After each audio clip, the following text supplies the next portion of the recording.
乎美国总统罗斯福、英国首相丘吉尔跟苏联的斯大林在雅尔达开会，就定了一个密约。密约里面有一条，就是斯大林说他对中国的领土没有野心，可是以前在中国的这种利益要维持现状，意思就是说我要外蒙古独立。外蒙古是什么地方呢？外蒙古是中国的北方这块大领土啊，比台湾大44倍的中国领土。斯大林跟罗斯福说我要他独立。罗斯福说好，只要你出兵打日本人，我让他我跟蒋介石讲。斯大林说不要立刻告诉蒋介石，他说你告诉中国人以后啊，中国人一传十十传百，他不能守秘密，全国都知道了，不方便。等我通知你什么时候告诉他，你再告诉他。好了，这时候德国人打垮了。雅尔达会议定了这么一个密约，果然在罗斯福总统死了以后，俄国人就是苏联人要打日本了，通知了美国总统杜鲁门，罗斯福的继承人杜鲁门说告诉蒋介石。蒋介石知道了以后，就派他的儿子蒋经国到苏联去看斯大林。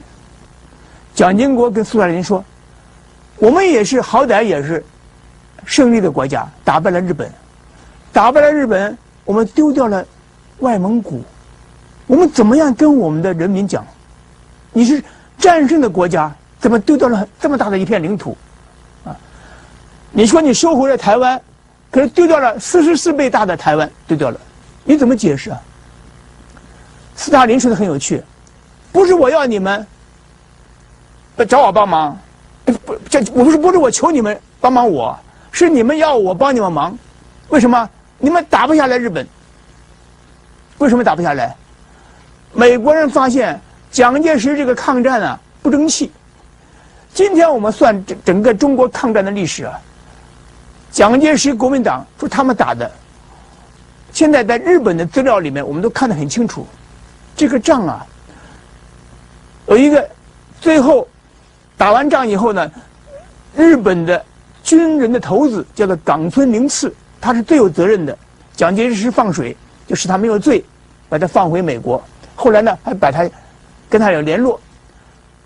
日本的杂志就访问这个冈村宁次大将啊，问他说，当时你们为什么不打到重庆，把蒋介石的政权消灭？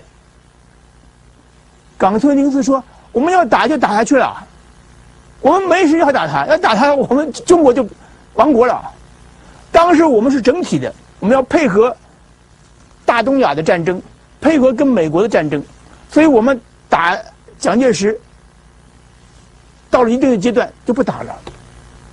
所以他保持日本保持这个实力，在2次世界大战以后，日本投降了。不要忘记啊，在中国的战区里面还有300万的日本军队。日本人保持这个实力啊，他不是不打你，他打你就把你消灭了，啊！所以蒋介石是运气很好，没有被消灭。蒋介石不肯打硬仗，美国人看不起他。蒋介石留了很多军队在西北，预备打共产党，不肯打硬仗，所以美国人最好看你蒋介石不肯打硬仗，只好求助于苏联，让苏联出兵打日本。就在这个条件底下，中国失掉了外蒙古。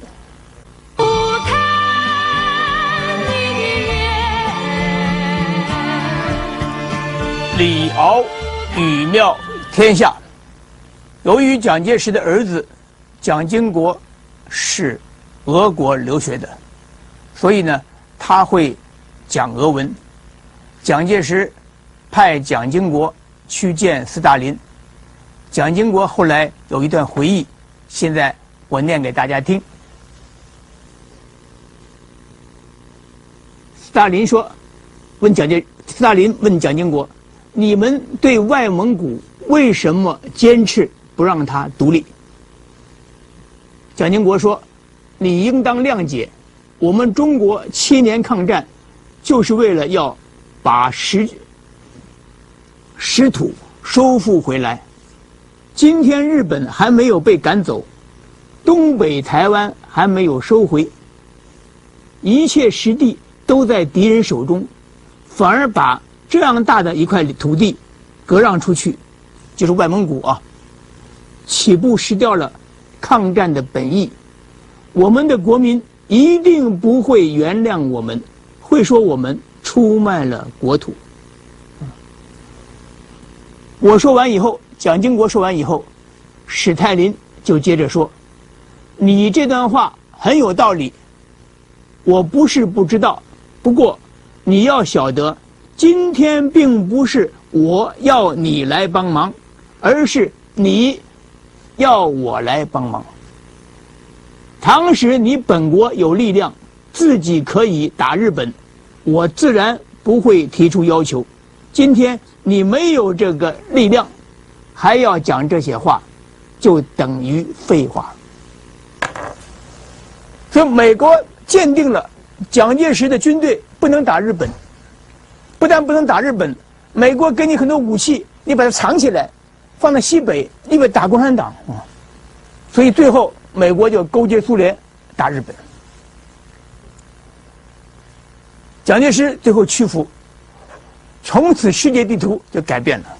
看到没有？我们现在看到的世界地图，现在看中国的部分，前面出来这一大块就是外蒙古，不属于中国了。本来是秋海棠的叶子一样，这一块属于中国，比台湾大44倍的领土就从此不属于中国了。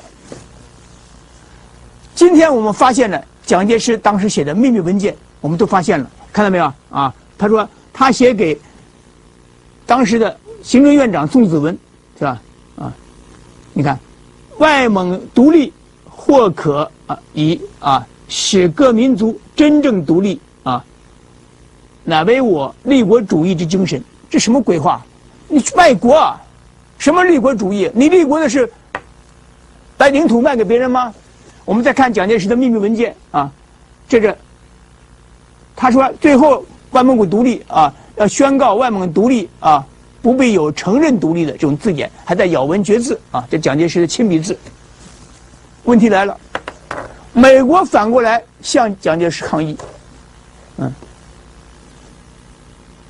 美国总统杜鲁门写信给蒋介石，极机密，说阁下7月19号的内载